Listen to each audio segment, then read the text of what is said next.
এখানে একদিন আগে মানে 24 ঘন্টা আগে যে নিউজটা দেওয়া হয়েছে আল জাজিরায়, Israel kills at least 115 in Gaza, 115 in Gaza as Palestine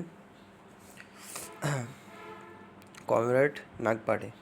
মানে কালকে ভোর থেকে, এটা কালকেকার নিউজ, মানে কালকে ভোর থেকে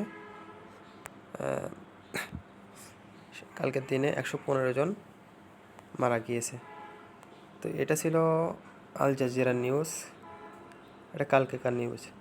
আর আমাদের দেশের সংবাদ মিডিয়া এটা প্রকাশিত হয়েছে কিছুক্ষণ আগে।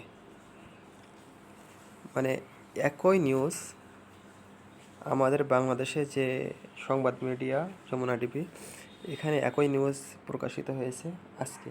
মানে আমরা এই ঘটনার পুরোটাই পাচ্ছি পুরো একদিন পরে, 24 ঘন্টা পরে,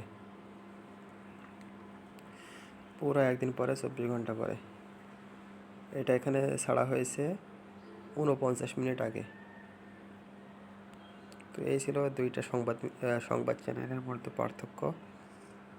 তো এটা দ্বারা আমরা বুঝতে পারছি যে আমাদের দেশের সমস্ত সংবাদ মিডিয়া আন্তর্জাতিক সংবাদ মিডিয়া থেকে কতটুকু পিছিয়ে আছে।